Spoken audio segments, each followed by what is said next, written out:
Perkenalkan, nama saya Edo Hardiandi Congrata dengan NIM 825220087. Pada kesempatan kali ini, saya akan mendemokan program aplikasi saya, yaitu aplikasi web untuk penjualan, manajemen stok, dan pembelian untuk Toko 8 Jaya. Pertama-tama, saat aplikasi dibuka, akan diarahkan ke halaman login, di mana halaman login terdapat email dan password login, dan di sini terdapat dua role, yaitu role pemilik dan karyawan. Saya akan mendemokan untuk role pemilik terlebih dahulu. Saya masukkan data untuk role pemilik. Saat user login, maka akan langsung diarahkan ke halaman register dan manajemen akun, yang di mana halaman register dan manajemen akun ini menampilkan data-data dari user, baik itu data karyawan maupun data pemilik, yang di sini dapat dilihat, dapat username, nama, email, telepon, role, cabang, posisi, tanggal masuk, shift dari setiap karyawan yang bekerja.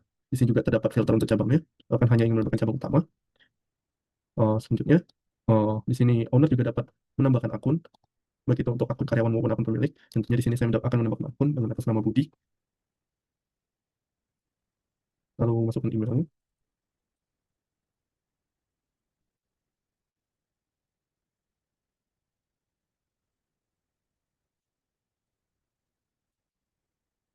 Dan di sini dapat pilih role. Seperti saya bilang, saya akan masukkan role karyawan. Contohnya di sini akan difilter sesuai data yang diperlukan, baik itu untuk user, uh, pemilik ataupun karyawan. Di sini saya untuk karyawan akan menentukan cabang. Kita tambahkan ke cabang utama. Posisi misalnya pelayan toko. Di sini dapat milih shiftnya, yaitu shift pagi, dan ini merupakan tanggal masuknya. Kita masukkan hari ini, statusnya aktif, lalu disimpan. Di sini saya lupa memasukkan password, maka akan menampilkan notifikasi seperti ini jika datanya kurang. Kita simpan, akun berhasil ditambahkan. Di sini data yang tadi barusan kita tambahkan ada atas nama Budi. Setiap data-data ini juga dapat diedit maupun dihapus. Jadi kita pencet edit, misalnya 1, 2, 3, simpan, maka akun akan berhasil diperbarui.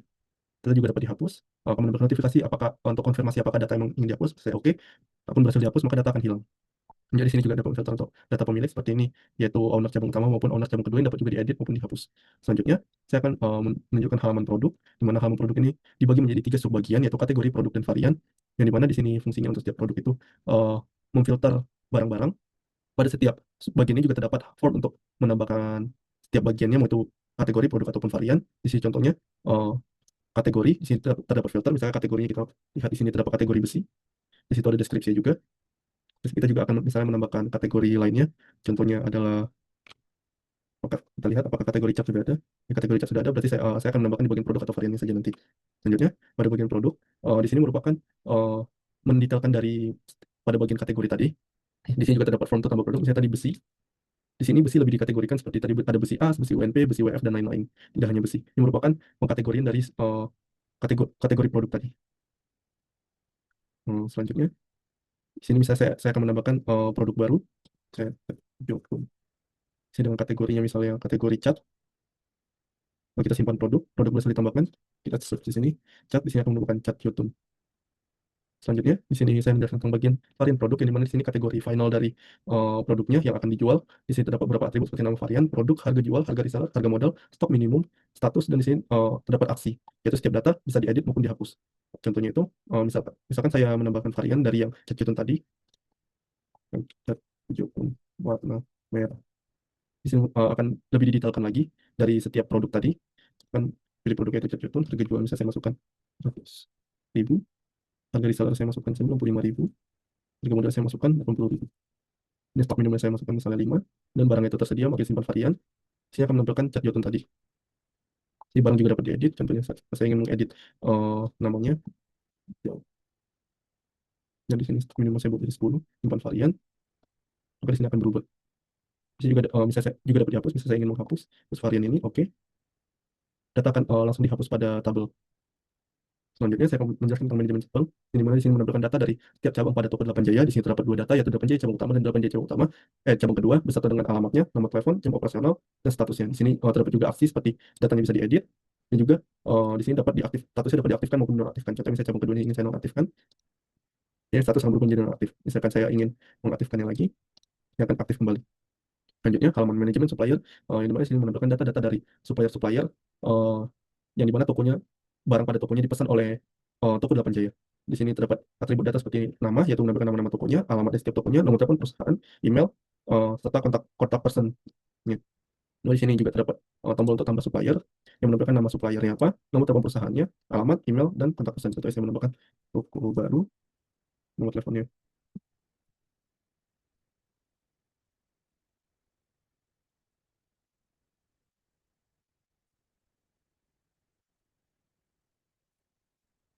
disimpan.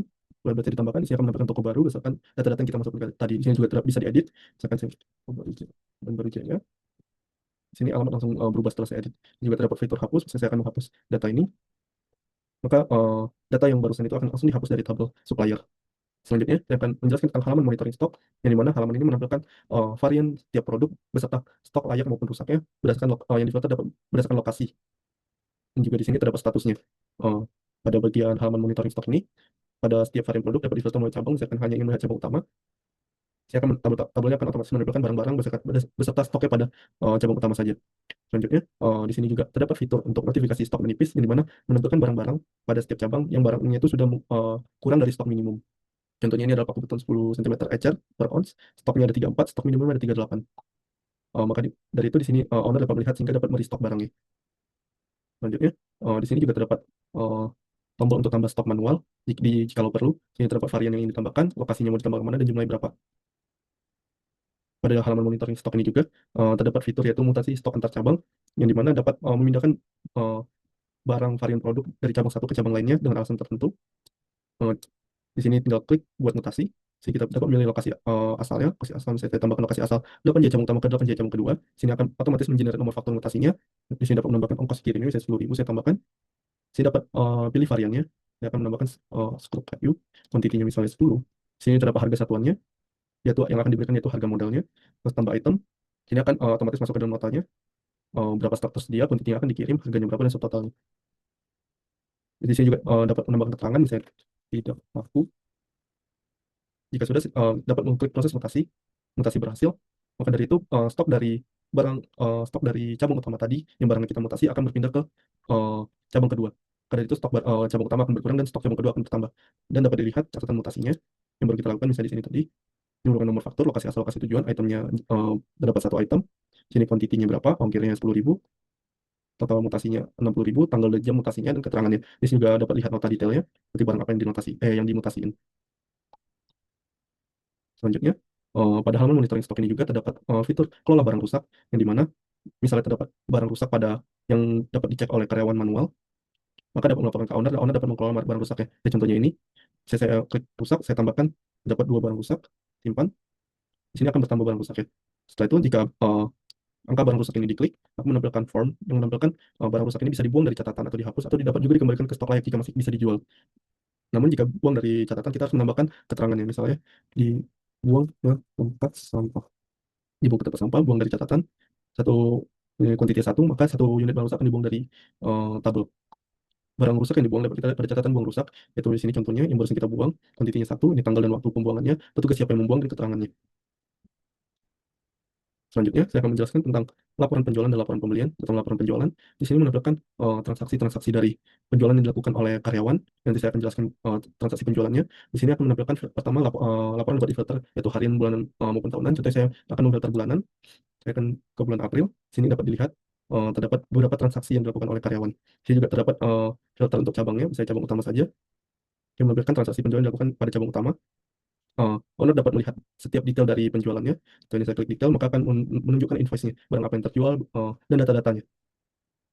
Selanjutnya, setiap data transaksi ini juga dapat dicetak notanya oleh owner jika diperlukan. Lalu juga laporan penjualan ini dapat diekspor oleh owner ke Excel maupun PDF. Contohnya saya akan mengekspor ke PDF. Tinggal saya ubah menjadi A2. Sini akan menampilkan laporan periode bulan April 8 jadi cabang utama. Di sini menampilkan uh, per tanggalnya, transaksinya totalnya berapa, diskonnya, eh, metode pembayaran tunai berapa, kris berapa, maupun transfer berapa. Selanjutnya jika di save, akan menyimpan ke PDF pada komputer owner.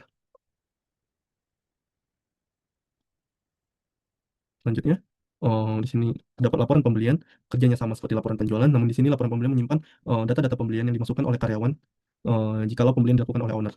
Sini misalnya saya filter bulanan lagi, sampai pada bulan April, di sini terdapat data transaksi pembelian yang telah dimasukkan oleh karyawan beserta atribut-atributnya. Pada data ini kita dapat melihat detailnya.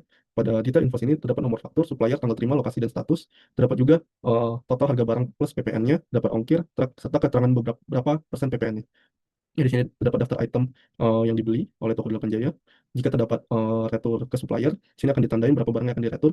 Di sini juga pada daftar item juga akan ditandain barang yang diretur dan akan dikurangin otomatis nominalnya.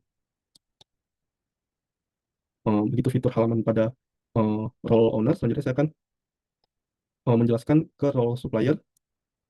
Pertama saya akan logout dulu. Jika diklik logout akan berpindah ke halaman login lagi. Di sini saya masukkan data dari karyawan, login, maka halaman karyawan akan langsung diarahkan ke halaman input penjualan atau pos. Pada input penjualan atau pos ini dapat data-data seperti tanggal, karyawan yang memasukkan transaksi, serta cabangnya. Di sini juga dapat memilih tipe customer, itu customer umum atau reseller. Jika dipilih salah satu, maka harga pada katalog produk akan langsung berubah. Di sini saya akan menunjukkan langsung bagaimana transaksi penjualan yang dilakukan. Pertama-tama, di sini karyawan dapat menambahkan katalog produk, misalnya barang yang dibeli kawat, lalu misalnya barang terlalu banyak untuk dicari, bisa juga di search. Saya cat besi, tambah, tambah. Setelah itu, setelah barang ditambahkan, lanjutnya pada bagian kanan, barang-barang akan dimunculkan pada form keranjang, yang dimana di sini bisa menambahkan kuantitinya, menambahkan kuantitinya. Nah, itu di sini terdapat juga karyawan dapat menambahkan diskon yang mungkin sudah ditentukan oleh owner. Di sini terdapat diskon berupa nominal maupun persenan. Contohnya di sini persenan, saya menambahkan 5%. Ini subtotalnya akan otomatis berkurang sesuai nominal yang dimasukkan. Diskon yang dimasukkan, misalnya di sini saya menambahkan diskon berbentuk nominal yaitu 50.000. Sini awalnya 980, maka akan berkurang menjadi 930. Setelah barang sudah masuk pada keranjang semua dan akan dibayar, selanjutnya akan masuk ke form pembayaran, di mana di sini menambahkan subtotal dari semua produk, total diskon itemnya berapa. Di sini terdapat metode pembayaran dapat dipilih, misalnya transfer. Ini merupakan totalnya, misalnya saya bayar digital 600. Sini akan menampilkan kembaliannya dan dapat menambahkan catatan jika bila perlu. Setelah itu akan diproses, transaksi berhasil diproses. Setelah itu di sini dapat mencetak nota untuk yang dapat diberikan kepada customer berdasarkan barang apa saja yang telah dibelinya. Transaksi yang dilakukan oleh karyawan ini akan disimpan langsung pada laporan penjualan di halaman owner. Misalnya, barang transaksi yang baru dilakukan, dapat dilihat laporan penjualannya di produk yang tadi telah dimasukkan. Selanjutnya, pada halaman penjualan ini juga terdapat fitur retur penjualan. Jikalau diperlukan, misalnya barang yang dibeli oleh customer itu rusak, dapat dilakukan retur penjualan. Misalnya, barang di sini karyawan pertama-tama dapat menentukan tanggal berapa yang akan diretur, setelah itu pilih penjualannya. Misalnya saya memilih penjualan baru dilakukan tadi, misalnya pada barang ini akan diretur 2. Saya tambah, sebelumnya di sini harus menambahkan alasan retur, misalnya barang rusak, dan di sini karyawan dapat memilih barang itu dapat kembali ke stok layak jual lagi atau sebagai stok rusak sesuai alasannya. Jika di sini barang rusak, maka di sini akan catat sebagai barang rusak. Selanjutnya quantity di sini tadi 2, saya tambah akan masuk ke keranjang retur. Setelah di keranjang retur akan disimpan retur, retur tersimpan, maka pengembalian dana akan dilakukan oleh karyawan kepada customer dan laporan penjual akan dikurangi secara otomatis. Yang dapat kita lihat laporan penjual yang baru dilakukan. Di sini total penjualan udah berkurang karena kita melakukan retur tadi. Pada detail kita dapat lihat di sini merupakan total pengembalian dananya karena retur. Di sini juga ditandai pada quantity, yaitu akan telah diretur 2 barang. Selanjutnya, saya akan menjelaskan halaman input pembelian, di mana halaman input pembelian ini dilakukan karyawan jikalau terdapat barang yang telah dipesan owner untuk restock, maka karyawan akan memasukkan data-data fakturnya. Jadi contohnya tanggal fakturnya berapa, misalnya saya menambahkan tanggal 10, kode fakturnya itu kita masukkan, tanggal terima barangnya, jatuh temponya kapan, lalu kita di sini dapat memilih suppliernya. Statusnya, lalu kita dapat memilih statusnya itu diterima atau masih diproses. Di sini menunjukkan karyawan siapa yang menyimpan input pembeliannya dan di cabang mana input pembelian dimasukkan. Lalu di sini dapat masukkan ongkir, mungkin misalnya 100.000, yang terdapat PPN dimasukkan misalnya 11%. Lalu di sini bisa mencari produk yang telah di restock, misalnya yang di restock itu adalah cat, ini ada jod hasil, bisa kita tambahkan, dan juga misalnya ada cat Mobilex. Di sini setelah ditambahkan akan masuk ke keranjang pembelian. Di sini dapat menambahkan kuantiti, misalnya ditambahkan 50, juga tambahkan 50. Di sini untuk perbandingan kita dapat lihat di sini cat Jotun jod hasil 5 kilo cat tembok ini stok awalnya ada 51, dan Mobilex sini stok awalnya 40. Dari sini saat pembelian dilakukan, di sini terdapat juga ringkasan pembeliannya, bisa kita simpan pembelian berhasil, maka transaksi pembeliannya akan disimpan pada laporan pembelian pada hari ini.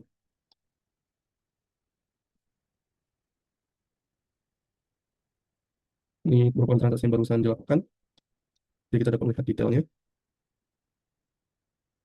Jadi pada monitor stok kita dapat search barang tadi, saya cek Geophone. Di sini yang tadi barusan kita beli yang awal 51, karena dibeli 50 bertambah menjadi 101. Kita cek mau relaxnya, yang awalnya 40 tambah 50 menjadi 90, maka stoknya ini akan bertambah otomatis. Selanjutnya halaman retro supplier di mana di sini em, memasukkan data jikalau pembelian yang dilakukan memiliki kendala atau problem. Misalnya invoice pembelian saya kita masukkan, karyawan memasukkan pembelian barusan dengan catatan returnya misalnya rusak,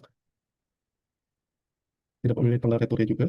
Jadi misalnya terdapat chat jotunnya yang rusak, ya 10, tambahkan akan ke keranjang retur. Di sini menambahkan jumlah jenisnya itu satu dan jumlah total kuantitinya itu 10. Kesimpan retur, ini akan otomatis berubah ke laporan pembelian. Saya di sini dapat lihat retur 10 pada detail juga. Di sini ditandain yaitu retur sesuai retur 10, dan di sini juga ini otomatis berkurang jadinya, jadi hanya 40 yang dikalikan harganya menjadi subtotalnya. Pada monitor juga betulnya akan berkurang. Sehingga awal 101 menjadi 91. Selanjutnya, di sini terdapat halaman pemeriksaan stok yang dimana di sini hanya menampilkan varian produk dan juga stoknya maupun itu stok layak ataupun stok rusak pada setiap cabang. Yang dimana di sini fungsinya itu untuk menyamakan stok fisik dan stok yang pada aplikasi yang dapat dilakukan pemeriksaan manual oleh karyawan. Dapat juga di filter itu 8 cabang utama maupun cabang kedua. Jika barang sudah diperiksa, karyawan dapat melaporkan kepada owner jika terdapat selisih barang. Jika aplikasi sudah selesai dilakukan, user dapat logout dan akan diarahkan kembali ke halaman login. Demikian demo aplikasi program saya. Jika ada salah kata, mohon maaf. Terima kasih.